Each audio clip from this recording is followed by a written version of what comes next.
பார்க்குங்கள் அனைவருக்கும் என்னுடைய அன்பான வணக்கம். மலர்ஸ் கிச்சனில் இன்றைக்கி நம்ம பார்க்க போகிறது சக்கரை பொங்கல் எப்படி செய்யலாம்னு பார்க்கலாம். சக்கரை பொங்கல் வந்து நான் இன்றைக்கி பச்சரிசியில் பண்ண போகிறது கிடையாது, வரகரிசியில் பண்ண போகிறேன். ஸோ நல்ல ஹெல்த்தியான இந்த வரகரிசி சக்கரை பொங்கலை எப்படி செய்யலான்னு பார்க்கலாம் வாங்க. சக்கரை பொங்கல் செய்கிறதுக்கு நான் ஒரு அரை கப் வரகரிசி எடுத்திருக்கேன், அரை கப் பாசிப்பருப்பு, 10-15 முந்திரி, 2 ஸ்பூன் திராட்சை,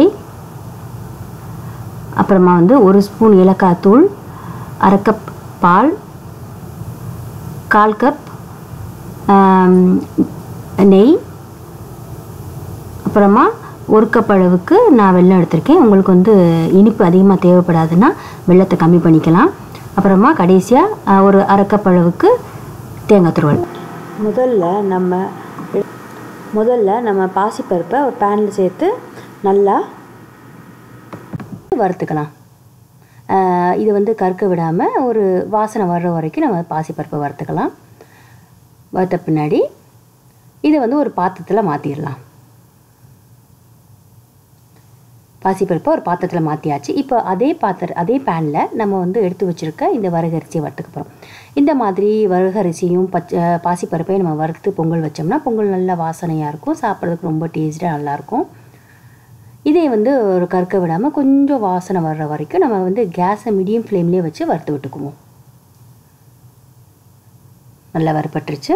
இதே வந்து நம்ம பாசிப்பருப்பு வச்சுருக்க பாத்திரத்தில் இதையும் சேர்த்துடலாம். ரெண்டையும் ஒன்றா சேர்த்தாச்சு. இப்போ வந்து நம்ம முதல்ல இந்த அரிசியும் பருப்பையும் நம்ம தண்ணி ஊற்றி நல்லா களைஞ்சிக்குவோம்.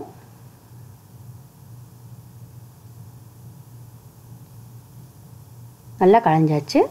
இப்போ வந்து நம்ம இந்த வரகரிசியும் பாசிப்பருப்பையும் 20 நிமிஷம் ஊற வச்சுக்க போகிறேன். இதில் வந்து நான் ஒரு 2 கப் அளவுக்கு தண்ணி அளந்து ஊற்றிருக்கேன். இதை வந்து 20 நிமிஷம் நல்லா ஊற வச்சிடலாம். அதுக்கடுத்து நம்ம குக்கரில் ஊற வச்சுருக்க பாசிப்பருப்பு வரகரிசியை சேர்த்துக்கலாம். ஏற்கனவே நான் வந்து 2 கப் தண்ணி ஊற்றி இதில் ஊற வச்சுருக்கேன். இப்போ வந்து 1.5 கப் அளவுக்கு தண்ணி அளந்து இதில் ஊற்ற போகிறேன். ஊற்றியாச்சு. அடுத்ததாக வந்து அரை கப் அளவுக்கு பால்.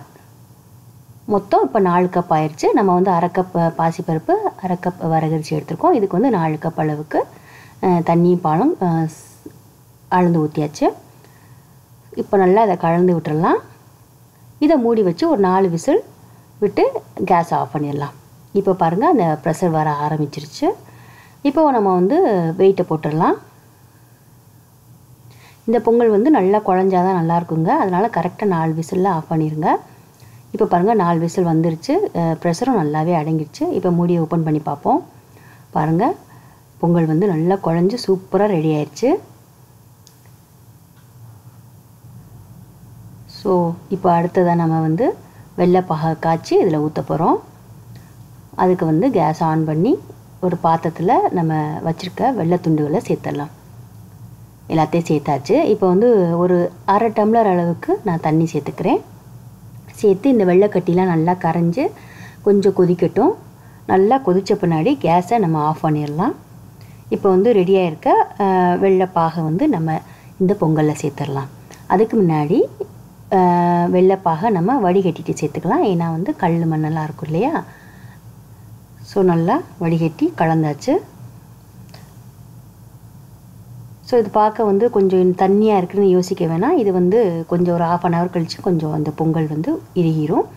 அடுத்ததாக வந்து திராட்சை முந்திரியை வறுத்துக்குவோம். அதுக்கு வந்து ஒரு 3 ஸ்பூன் நெய் நான் சேர்க்குறேன்.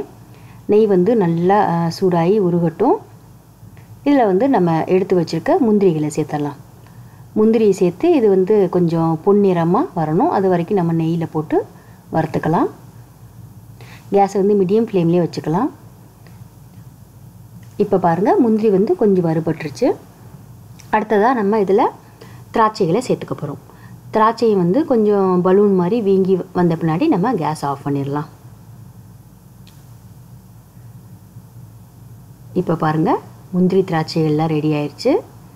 இப்போ நம்ம கேஸ் ஆஃப் பண்ணிவிட்டு நம்ம வறுத்து வச்சுருக்க இந்த முந்திரி திராட்சைகளை நம்ம பொங்கலில் சேர்த்துக்க போகிறோம். பொங்கலில் சேர்த்த பின்னாடி இந்த நெய் முந்திரி திராட்சைலாம் சேர்த்த பின்னாடி நல்லா வாசனை வர ஆரம்பிச்சிருச்சு. நல்லா சேர்த்து கலந்துடலாம். இதில் வந்து நம்ம மீதம் இருக்க நெய்யையும் சேர்த்துடலாம்.